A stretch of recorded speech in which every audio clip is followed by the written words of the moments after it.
आप सबको जय मसीह की। परमेश्वर का धन्यवाद हो आज आपके साथ एक और अच्छे वचन से संगति करने के लिए। और बहनों भाइयों, आज हम देखेंगे कि मेरे और आपके जीवन में जब संकट आता है, किसी भी प्रकार का संकट, तो उस संकट से बचने के लिए या उस संकट से पार होने के लिए मैं और आप क्या करें परमेश्वर के वचन से, ताकि वो संकट हमारे ऊपर से टल जाए। और यदि हम संकट में पड़ गए हैं तो हम कौन सी प्रार्थना परमेश्वर से करें कि परमेश्वर उस संकट से हमें बाहर निकल आए और हमारे जीवन को फिर से खुशहाल बना दे। जैसा कि आप सभी लोग देख रहे हैं कि आज संसार में कई देशों में युद्ध हो रहा है। जैसा कि अगर आप मध्य एशिया में देखें और मिडिल ईस्ट में, और जैसा कि क्या बोलते हैं, आप जान रहे हैं कि इजराइल में और कई देशों के बीच में युद्ध हो रहा है। रूस और यूक्रेन में हो गया 1 साल 1.5 साल से ऊपर युद्ध चल रहा है। इन सब बातों का असर, चूंकि अब पूरी दुनिया लगभग एक जैसे साथ में है, तो सबके ऊपर असर पड़ता है। और मेरे और आपके ऊपर भी इन युद्धों का और इन संकटों का असर पड़ता है। और होता क्या है उसके लिए कि मेरी और आपकी आर्थिक स्थिति जो है कमज़ोर हो जाती है। क्योंकि जब ऐसा कुछ होता है तो तमाम चीज़ें महंगी हो जाती हैं और हमारी आपकी जो क्रय शक्ति है, खरीदने की जो ताकत है, वो कम होती जाती है। तो हम परमेश्वर से ऐसी प्रार्थना करें कि जब हम इस संकट में आ जाएं तो परमेश्वर हमारे लिए कुछ ऐसे उपाय करे, चाहे हमारी आमदनी बढ़ाए, चाहे हमें स्वस्थ रखे और अन्य तरीकों से हमारी सहायता करे कि हम उन संकटों से बाहर आके अपने परमेश्वर की सेवा भी करते रहें, उसके नाम की महिमा करें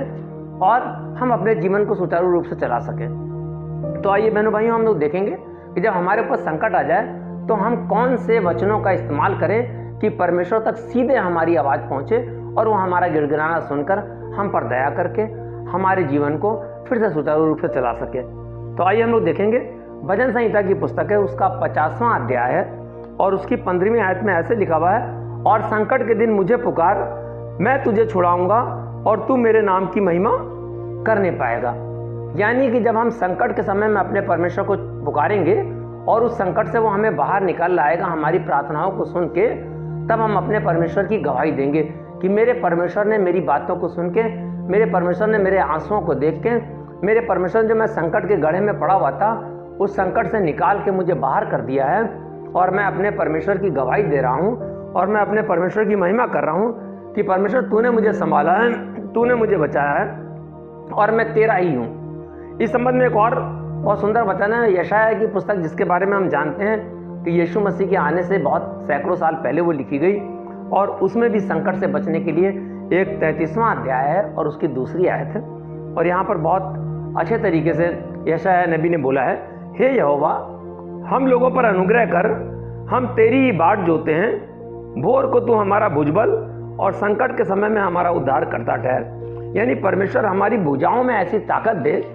यानी हमारे साधनों को ऐसा ताकतवर बना दे कि जब हमारे ऊपर संकट पड़े परमेश्वर, तो जब हम प्रातःकाल तुझे याद करें, तब आप उस संकट से हमको निकाल के अपने बड़े भुजबल के द्वारा और हमें शांति प्रदान करें, ताकि हम जो हैं अपने जीवन में खुशहाली से अपने जीवन को बिताते हुए आपके पास और आपके साथ रह सकें। इसी संबंध में भजन संहिता में एक और अच्छी सी आयत है, भजन संहिता की पुस्तक, उसका 6वां अध्याय, उसकी 9वीं आयत। यहाँ पर ऐसे लिखा हुआ है कि यहोवा ने मेरा गिड़गिड़ाना सुना है, यहोवा मेरी प्रार्थना को ग्रहण भी करेगा। बहनों भाई, जो 3 वचन आज हमने इस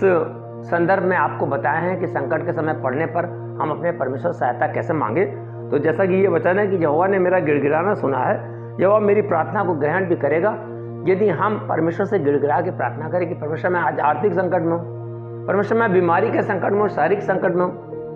परमेश्वर मेरे ऊपर दुश्मनों का संकट है, परमेश्वर मेरे ऊपर कोई सामाजिक संकट आ गया है, तो परमेश्वर मेरा गिड़गिड़ाना सुनकर और मेरी प्रार्थना को जरूर ग्रहण करेगा और इस तरीके से मैं और आप उस संकट से बच जाएंगे। तो बहने भाइयों, आप अगर किसी मुसीबत में चल रहे हैं तो इन तीनों वचनों को अपने जीवन में क्लेम करें। और मेरा विश्वास है और हमारी टीम आपके लिए प्रार्थना करती है कि आप अपने किसी भी प्रकार का संकट हो, आर्थिक हो, सामाजिक हो, न्यायिक कोई संकट चल रहा हो, कोई दुश्मनी का संकट चल रहा हो, किसी भी प्रकार के आपके घर में परेशानी चल रही हो, अगर हम इन तीनों वचनों को क्लेम करेंगे तो मेरा विश्वास है कि परमेश्वर उस संकट से आपको बाहर निकाल लाएगा और आपका जीवन फिर से सुचारू रूप से खुशहाली की ओर बढ़ने लगेगा। इस वचन से आपको बहुत से आशीष मिले। जय मसीह।